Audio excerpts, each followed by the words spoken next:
Tanan. Good morning sa tanan. Hayag na kaayo no.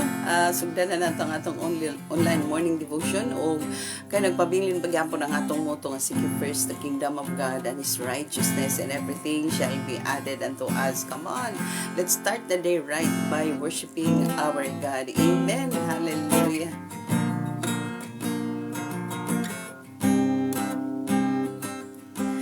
Every day I speak your name. I can feel the strength and power every time I speak your name. I can do all things through you. In your name there is healing. In your name there is life. In your name there is power. There is peace and joy and joy and love.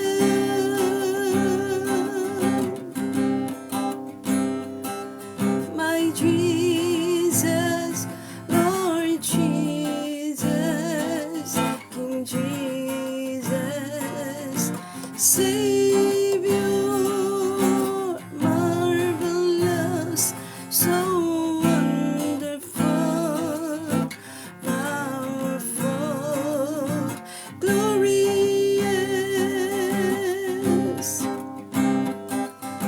When I call upon your name, you came right here inside me. Since I place my trust in you, now I can do all things through you. In your name there is healing. In your name there is life. In your name there is power. There is peace and rest and joy and love.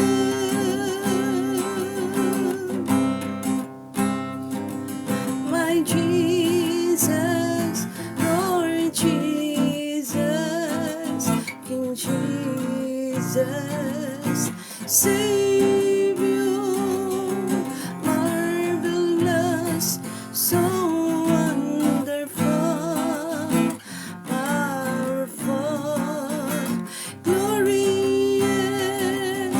My Jesus, Lord Jesus, King Jesus, Savior, marvelous, so wonderful, powerful, glorious.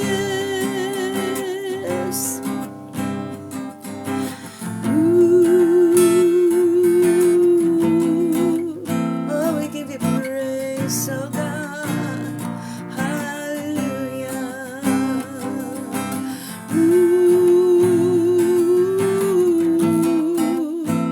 Worthy of all glory and honor. Hallelujah.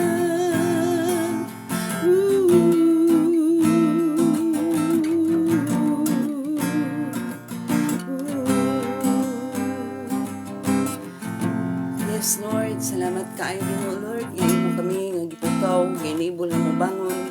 Ipapuka pa nga mong mga mata, ninsay sa kabutang, Lord. Salamat kaayo, Ginoo, bisan pa sa kalidad malinawon ka katulog nga imong gi-provide ka namo, Lord, tugog gabi o God.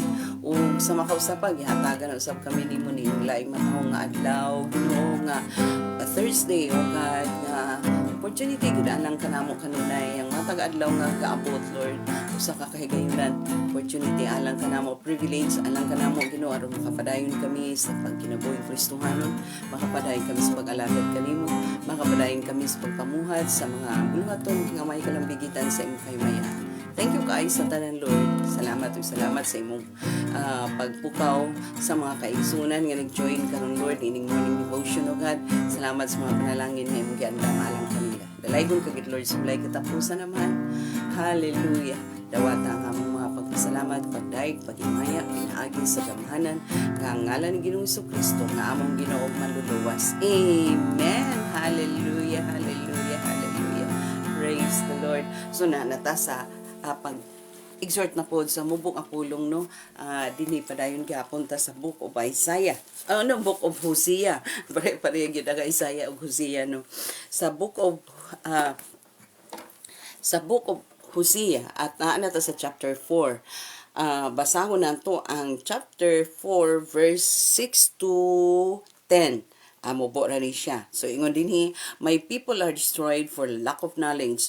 Because you have rejected knowledge, I also will reject you from being pressed for me, because you have forgotten the law of your God.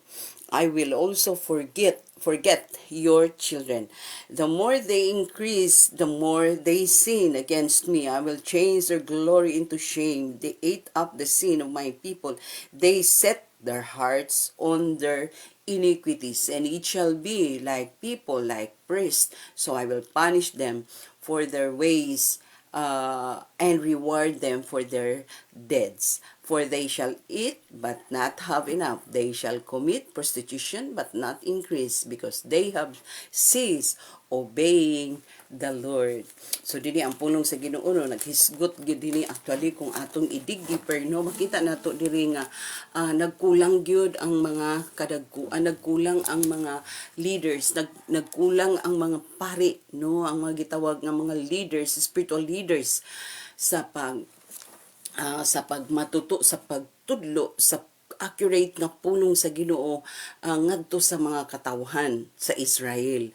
Dako kaayo ang ilang pagkulang to the extent nga ang mga katawan sa Israel wala na noon nakahibalo sa mga kabalauran sa Dios. Wala na noon nga kahibalo sila kung unsa di ay ang mga pamaagi sa Ginoo, unsa ang mga lagda, unsa ang gusto ni Lord nga kinabuhion nila, unsa nga mga ways, no, ang gusto ni Lord nga ilang kinabuhi, no, tungod sa mga pagkulang sa pagtudlo sa pulong sa Ginoo ngadto sa mga katawhan.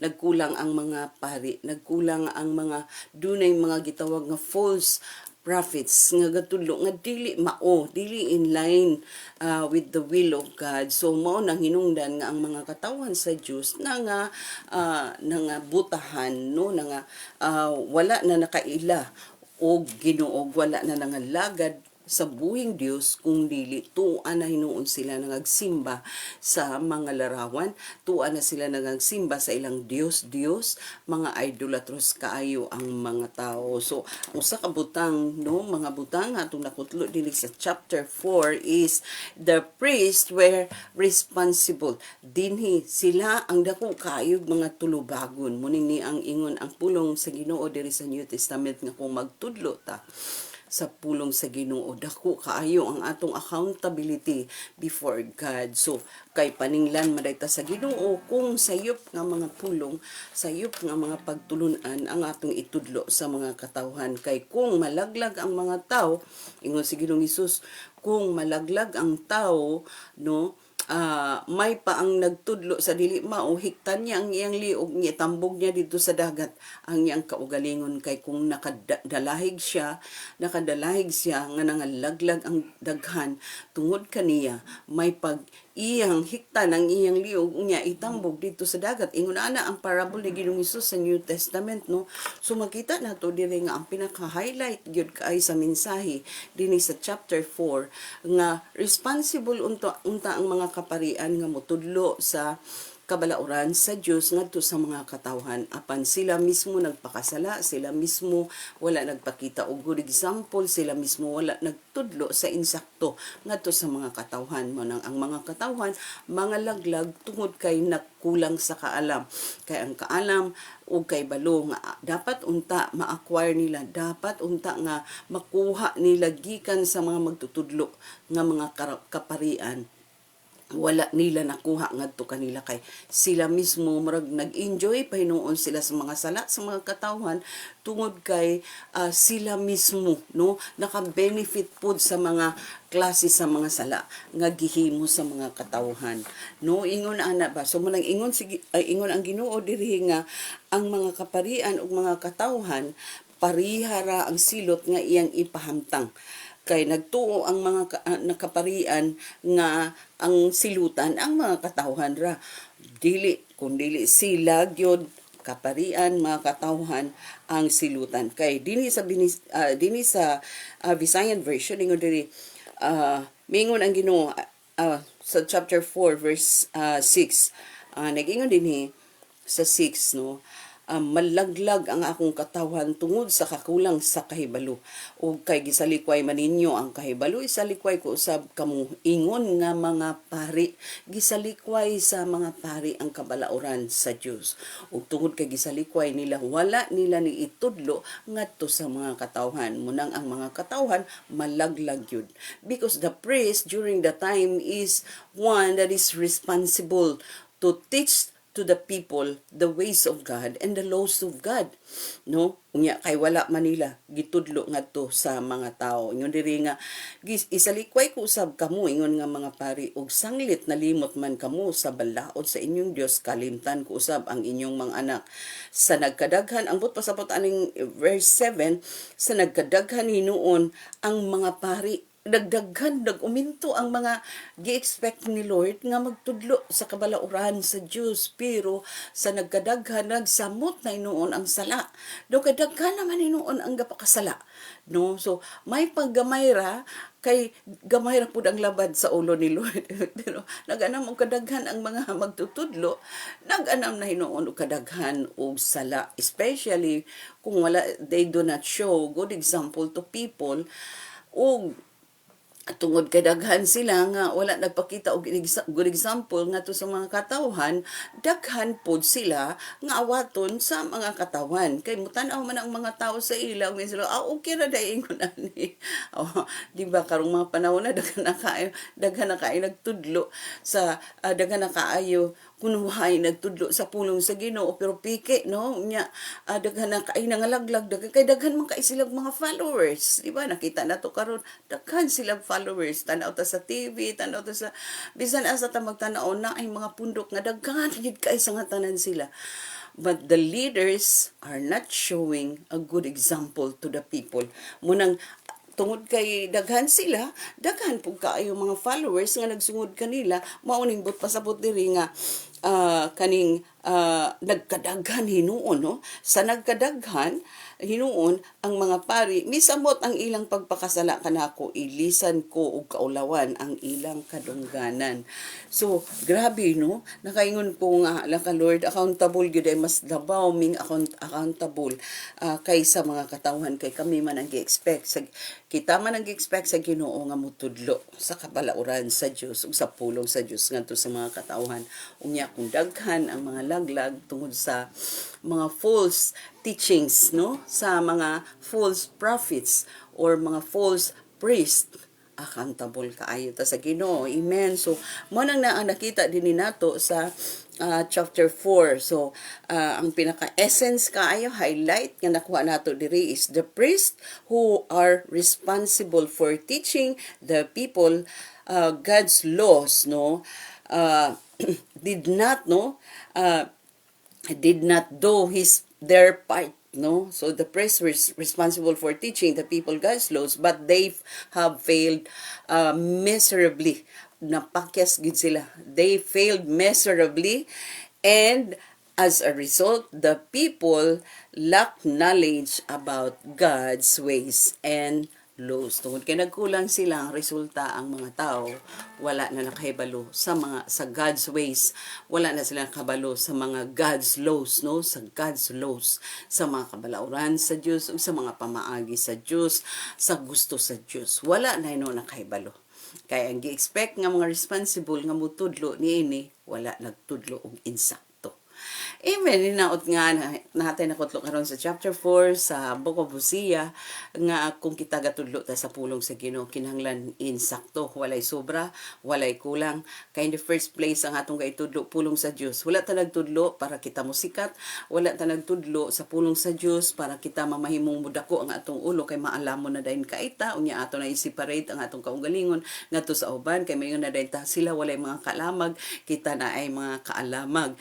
Delikado kaayo ang heart, bantayanan kaayo sa nga tanan no kay mga laglag ang mga katawan sa Diyos tungod sa kakulang sa kaalam kay nagkulang sa kaalam tungod kay wala sila natudloi sa insakto nga kabalawran sa Diyos o wala sila natudloi kung unsa ang pagkinabuhi nga pleasing in the sight of the Lord. So ang mga teacher dapat magbantay gyud, mga pastor dapat magbantay, mga evangelist no, mga gipangtawag ni Lord nga mutudlo sa iyang mga kabalawran dapat magbantay. Dili dapat kita ang musikat, dili dapat kita ang mamahimong popular, dili dapat nga kanang kita ang mamahimong hinungdan unya sa kalaglagan no, dili dapat dapat ang Ginoo ra gyud no ang sundo nato ang ways of God mo'y sundo nato ug mao ra poy atong itudlo. Kita mismo nagsunod sa kabalauran sa Dios, kita mismo nagsunod sa mga pamaagi sa Dios ug kining atong gisunod mao ra pud ni ang atong i-introduce ngadto sa mga katawhan kay aron ang mga katawhan makahibalo pud sa kabalauran sa Dios ug makahimusad sila sa pagkinabuhi subay o yon sa kabubuton sa Dios.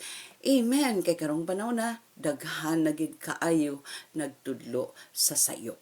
Mao nang mga laglag ang mga katawhan sa Dios tungod sa kakulang sa kaalam kay napakyas no mapakyas o napakyas sa unang panahon napakyas mo nang naa dinhi nakita nato nga the priests were responsible for teaching the people no God's laws, but they were failed miserably. Napakya sila. As a result, the people lack knowledge of God's ways and lack knowledge of God's laws. Munang na ang nahitabo, no? So, dako kaayo og accountability. Do kung leader ta, dako kaay tag accountability mo nang moyango kita kanunay muhilak kita kanunay diha tubangan sa Dios kay dili kaya kung wala si Lord. Amen. Naot nga natay nakutlo karon no, so magampot ta labing balaan gamhanan mahigugmaon langit no namong amahan, nagapasalamat kami kaayo Ginoo nga ikaw nga Dios nga among gialagaran wala gyud sukat nagkulang ka namo aman sa matag sa buntag imong ginatagbo ang among mga panginahanglan ug imong gipasinati ang imong kaluoy bag-o kanunay matag sa buntag. Thank you kaayo Lord hini nga adlaw Ginoo nga Thursday nga din padayon ka makiguban ka namong tanan balik sa opisina karon Lord dili na holiday medyo taas-taas ang adlaw Ginoo sa holiday karon Lord balik ang tanan sa eskwela sa opisina busa Lord kinahanglan gid sila sa imo Ginoo nga pakiguban sa imong provision Ginoo ngadto kanila sa kusog sa katakos sa kabasog sa panglawas sa kaalam kinahanglan sila Lord busa ikaw maga-provide kanila maga-uban kanila sa ilang pagtrabaho sa opisina, pribado, publiko, o sa ilang pag-eskwela usab, elementary, high school, college, Ginoo, uban ni usab sila og tagbo ang ilang mga balayronon, labi na kay hapit na ang closing sa klase o God, busa Lord, thank you kaayo. Provide them strong comprehension, Lord, at makapasar sila sa mga final exams, masabtan nila ang ilang mga lessons. Mausap sa mga teacher Lord ako sab sila nga giampo Ginoo nga ubanan sab nimo sila sa mga kaigsuonan usab nga naay mga online nga trabaho uban ni usab sila tudloy sila pag honor kanimo pag bless kanimo diha sa online bisan pa man sa mga kaigsuonan nga naay mga business nga gipang manage Ginoo Lord tabagi sila nga mo prosper sila Ginoo tudloy sila pag honor usab diha sa ilang mga negosyo pag honor kanimo una sa tanan aron Lord mag-asinso sila kay ang power to prosper Ginoo nara gid sa imong gamhanang kamot. Thank you kaayo Lord ni aning tanan nga ning adlaw Ginoo nga Thursday nga back to work, back to school, back to business Lord ikaw ang Dios nga pakiguban o mga panalangin sa endeavor. Dalay kun ka Lord sa walay katapusan naman dawata nga mong mga pagpasalamat pagtaig pagimaya pinaagi sa gamahanan nga ang ngalan ng Ginoong Kristo nga among Ginoong maluluwas. Amen. God bless us all until next morning.